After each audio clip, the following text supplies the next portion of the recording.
Thank you for giving me the opportunity to present our work. My name is Sanjoy Kumar Saha. I'm a graduate student in Hokkaido University, Japan.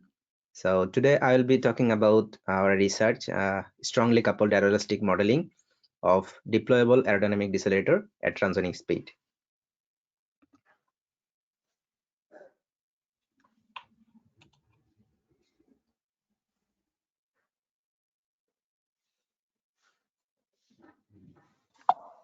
Probably the screen froze in my side. Sorry. Okay, wait, let me try to. So you should have control if you can try to move the slide once more. Otherwise. Okay.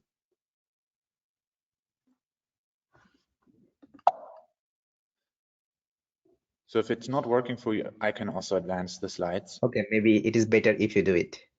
Okay. Okay, thank you. So the content of my presentation will be like this. I will be briefly talking about the background and motivation of this research work, and a little bit about the numerical modeling and numerical methods that I used for this work, and validation test case and its application to the aerodynamic decelerator problem, and finally the conclusion. Next slide, please. So heat shield.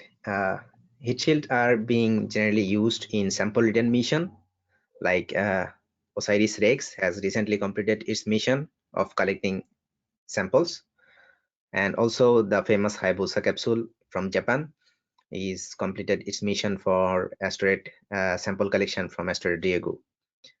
But it has limitation because this kind of heat shield needed to be fitted inside the fairing of launch vehicle.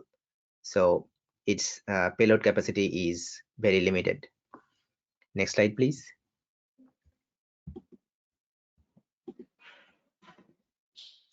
To overcome this limitation of the size constraint, NASA has been working on various new approaches of deployable aeroshell, which is deployable aeroshell like LoftID or ADEPT, which might be flexible or also rigid in case of the in case of the heat shield. So LoftID is a kind of flexible aeroshell, and the ADEPT is a kind of rigid aeroshell. Next slide, please. So in Japan, such a deployable aeroshell has been being developed under the project named Membrane Aeroshell for Atmospheric Entry Capsule Mark. This kind of vehicle is consisted of a blunt capsule and a thin type flare membrane aeroshell surface, which is very thin, sustained by a gas pressurized inflatable torus. So because it's flexible due to the interaction between the high-speed flow in re-entry phase, it gets deformed and the flare angle changes. In 2012, a re-entry demonstration flight has been carried out that revealed its flare angle decreases under the peak dynamic pressure that does not retain its original shape afterward. So multiphysics is involved, and it is necessary to consider the coupled analysis for accurate prediction of the performance and characteristics of such vehicle. Next slide, please. Also, as I mentioned, the change of flare angle under the peak dynamic pressure also happens, and also the flight test revealed that its attitude is unstable mostly in subsonic regime, and due to the flow induced vibration, there are several structural failure in wind tunnel test. So it is necessary to construct a couple analysis framework, which is the objective of our work. Please press next. The objective is to construct a computationally efficient numerical framework for coupled analysis of membrane aeroshell. So this is our research goal, which is the objective of our research work. So next slide. A numerical solver, we used SU2 as the fluid solver, calculus as the structural solver, and coupling library precise to couple the both solver. So it is a partition approach. So in precise case, we use the nearest position, or RBF, radial basis function data mapping scheme, because the grids between fluid and structural are not matching. So we used the data mapping scheme provided by precise coupling library. Next slide. So a little bit of background on Precise. Precise is a multi-physics coupling library that offers the infrastructure for coupling single physics solver and offer different kind of communication scheme, data mapping scheme, also coupling scheme, and even time interpolation in the development phases. So Precise is used in the study to couple fluid solver and structural solver. We used SU2 and Calculix, and both SU2 and Calculix needed their respective adapter, which is a small code provided by the Precise library to communicate with each other. So to control the communication, we needed some YML or XML configuration file for both Precise and the adapter. Next slide. We used parallel implicit scheme. So in this case, parallel computation has been performed for fluid and structural solver, as you can see in the box F and S, and the output of the initial solution as goes through an acceleration term offered by Precise library, and a better prediction of the future value is predicted, and then feedback to the previous time step. So this way the parallel implicit coupling is adopted, and in this case we use the interface quasi-Newton acceleration scheme offered by Precise library. Next slide. Here I would like to show the flowchart of how this couple framework works. After the initialization of input parameters, SU2 and Calculix runs in parallel while exchanging force and displacement data with the help of Precise adapter with the Precise coupling library. And in the interface between the fluid and solid surface, which is the actual membrane surface in this case, in this interface, kinematic and equilibrium requirements are fulfilled at each time step. So the coupling and the kinematic and equilibrium requirements are both the displacement and velocity will be same for fluid side and structural side. Also, the forces will be same and opposite in direction. That are the kinematic and equilibrium requirements. And also the outer loop is the unsteady time step calculation loop. So the coupled analysis framework uses two loops, one for boundary variable exchange and another one is for the unsteady time iteration. Next slide. And to validate our developed model, we used the famous Turecron FSI3 benchmark case, in which a flexible splitter or flexible flap is behind a rigid cylinder. In this case, the laminar incompressible flow around this elastic object induces the flow-induced vibration for the elastic flap, and we measured the displacement of the flap and its frequency. Next slide. As you can see from the animation, when the flow is fully developed, the self-induced periodic oscillation grow in the flow and also in the flap structure. We measured the magnitude and frequency, which is the quantity of interest in this validation purpose. This is used in incompressible mode for SU2. Next slide, please. We compared the tip displacement data with the reference that we have taken, and there was closeness between very close between the amplitude and the frequency, which is 0.34 millimeter after elapsed time of 1.5 second for our case.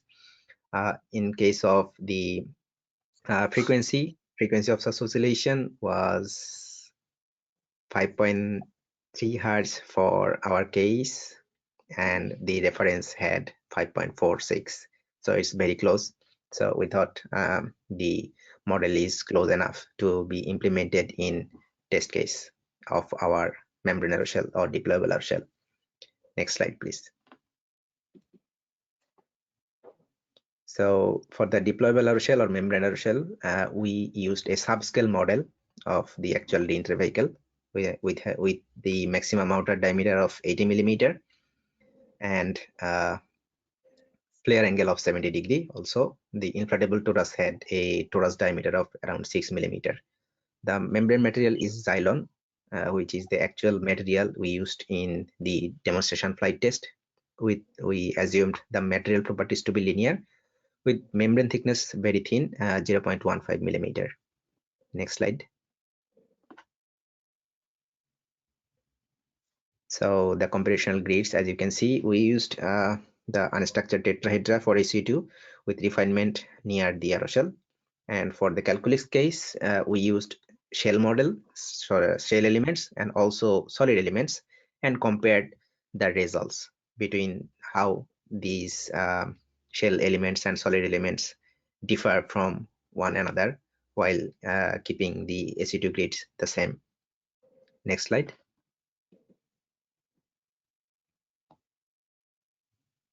So here is the boundary condition. We use the compressible Navier-Stokes solution, Navier-Stokes solver in SU2 for the Mach number cases of 0.9 with time step size 10 power minus 4 for 0 degree angle of attack case.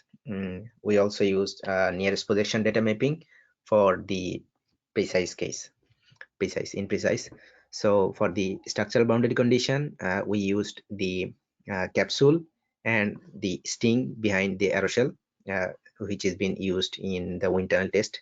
So we have a plan to implement this in a wind tunnel test. So we modeled as the sting as the rigid, and also the thermal protection system, which means the membrane surface is flexible.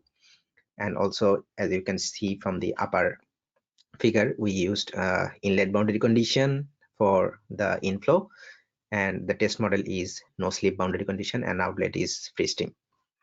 Next slide, please.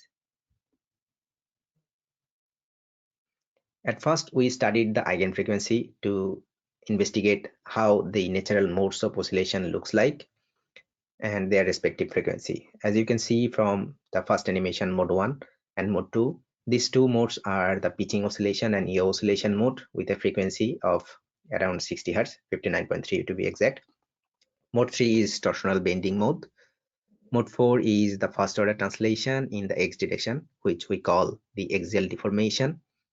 Mode 5 and mode 6 are higher order bending modes, which typically does not appear in case of the aeroelastic analysis of this kind of flexible decelerator system. Next slide, please. Here you can see the Mach number distribution calculated by the before mentioned coupled analysis model between compared between the solid elements and shell elements. The free stream Mach number is 0.9 with angle of attack 0 degree case. As you can see, in both cases, the flow is nearly same. The incoming flow stagnated in front of the aeroshell, creating a high pressure in front and low pressure region in the back of the aeroshell.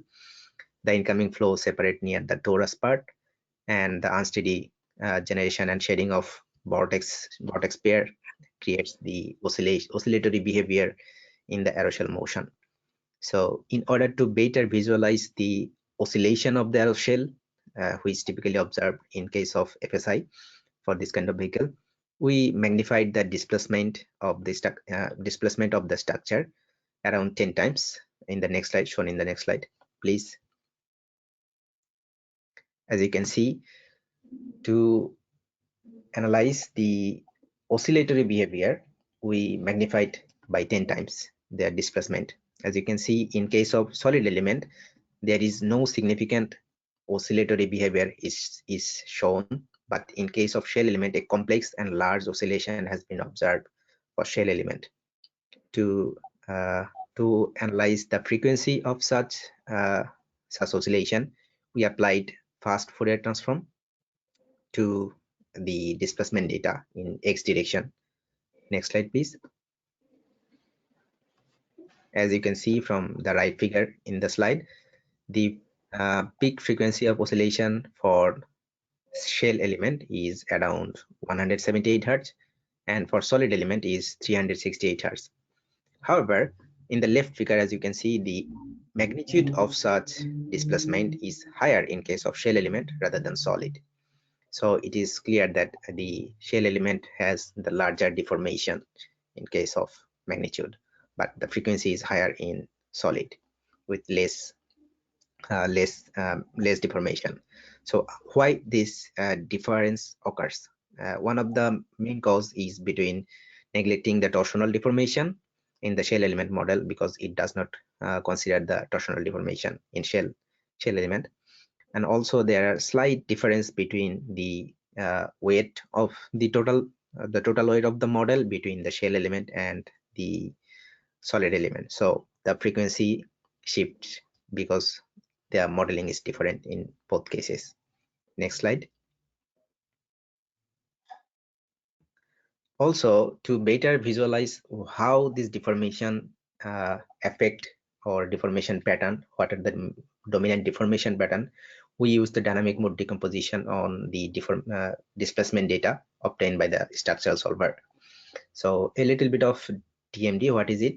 So DMD is a data-driven method to analyze large spatiotemporal data, which can be used to extract the coherent pattern evolving in the time and space from a large data set. And in case of DMD, the total data set can be decomposed into eigenvalue and eigenvectors, and the flow field can be reconstructed, from which we can obtain the DMD modes, how they are evolving in space, and also their time evolution and their growing or decaying rate. We can calculate that. Next slide. So in case of displacement, we performed at first we truncated the time mean value of the displacement. So the time mean value is truncated, and the instantaneous value is used for the DMD application. And during the reconstruction process, we again added the time mean value and used the mode sensing approach, mode sensing by greedy approach, to identify the dominant deformation patterns from the all DMD modes. Next slide, please. Here the modal amplitude and frequencies is shown here. As you can see, the peak frequency for solid elements is around 378 Hz, and for the shell element it's around 170 Hz, which is nearly close to the frequency plot from the FFT. So it is clear that the FFT and DMD peaks the same frequency, but how the modes looks like due to the deformation is shown in the next slide. Next slide, please. Oh, at first, how it evolves in time. So let me explain a little bit. The primary mode and secondary mode. We choose the primary mode based on the greedy algorithm, and also as you can see, the peak was mostly the highest peak has been identified as the primary mode, and secondary mode is the lowest peak. Sorry, the second highest peak. So for the solid elements, the first primary mode and secondary mode both evolve in time without showing any growing or decaying characteristics. That means which is purely oscillatory. In both cases, for the solid element also, the modes are evolving in time without any growing or decaying characteristics. That means the deformation is only oscillating. So there is no growing or decaying rate. That means there is no instability involved in case of structural deformation. It is not growing or decaying. Next slide, please. Here I would show the deformation pattern. In case of solid element and shell element, both the primary mode has the similar deformation pattern, which is the pitching oscillation. As you can see, there are a little bit of phase difference between the solid and shell element, but mostly it is the pitching and yaw-ing oscillation related to the natural first mode of oscillation. So both are same. Next slide, please. And the secondary mode is in this both element case, it is same. The axial deformation, that means displacement in the x direction, in the flow direction, for both solid element and shell element with a significant amount of membrane deformation in the shell element case. Also, their frequency is different. So in this, DMD has been applied to the deformation data to identify the dominant mode of deformation, is that the axial deformation, and also the swing motion. That means the pitching oscillation. Next slide, please. So in summary, we constructed an aeroelastic analysis framework to study the coupled behavior of membrane aeroshell, and deformation characteristics for transonic regime has been numerically investigated.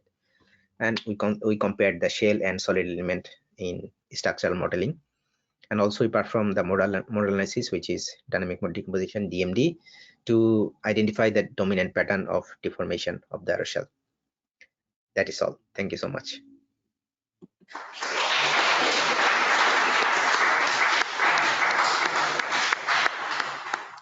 Okay, are there questions for Sanjoy? Yeah, David, please. I was wondering why use the compressible sulfur and not the The question was whether why you used a laminar compressible model and not the RANS compressible model for that flow. For the Trudecron benchmark case or the membrane aeroshell case? Which one? For all of them.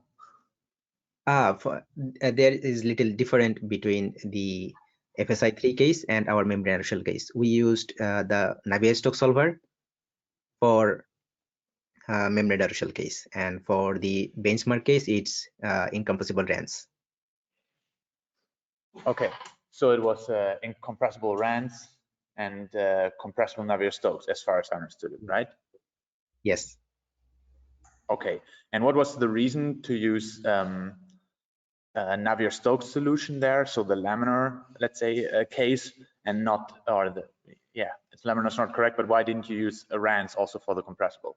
If that's for the compressible, we tried to implement RANS with the turbulence model, but our experience showed that the Navier-Stokes, compressible Navier-Stokes, showed the oscillation characteristics of the membrane shell better. So we used the compressible Navier-Stokes. That is the main reason. In case of compressible RANS with turbulence model, the oscillation behavior is little peculiar when we compared with our Winternet test. So I think it is better. I think it is better to adopt for the compressible Navier-Stokes. okay. Thank you. Are there further questions for Sanjoy? No. Maybe I have the last question, and that is, do you have a conclusion on, because you showed a lot of comparison between solid and shell elements. Can you Yes. say a word about what your experience is in terms of quality of results, whether one of them is to be preferred? In my opinion, I think solid element is quite expensive computationally, and shell element is computationally less cost. So in case of accuracy, I think solid element is better for thick membrane surface or like that, like beam models. But in case of the very thin element, like the membrane surface is very thin, I think shell element has better prediction of the characteristics. Okay, let's thank Sanjoy again